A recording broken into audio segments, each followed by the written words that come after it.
Els Mossos d'Esquadra de la comissaria de Blanes van detenir el dia 24 de març a 4 persones, 2 homes de 56 i 43 anys, una dona de 42 anys i una menor, com a presumptes autors d'un delicte contra la salut pública. La investigació es va iniciar a finals del passat desembre quan la policia va tenir coneixements que al barri de Mas en l'Aire de Blanes estaven portant a terme la venda de cocaïna a la via pública. Durant les indagacions, els agents van observar com dues persones de manera conjunta i coordinada distribuïen droga per la zona del mercat municipal. Els agents van constatar que els traficants sempre actuaven de la mateixa manera, rebien trucada al telèfon mòbil i quedaven en diferents punts amb els compradors.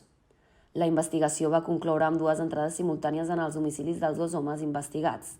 A primera hora del matí del dia 24 de març, durant l'entrada, un dels domicilis es van localitzar poc més de 75 grams de cocaïna i 1.185 euros en efectiu i es va detenir a l'home de 56 anys i una menor. En l'altre domicili es van localitzar els estris necessaris per a dur a terme la venda de droga al detall i en aquest domicili es van detenir l'home de 43 anys i una dona de 42. Finalment, els dos homes detinguts, que tenen antecedents, van passar l'endemà a disposició del jutjat d'instrucció en funcions de guàrdia de Blanes, el qual va decretar ingrés d'un d'ells a presó. La dona detinguda i la menor van quedar en llibertat el mateix dia després de declarar a la comissaria, amb l'obligatorietat de presentar-se davant el jutge i de la Fiscalia de Menors quan siguin requerits.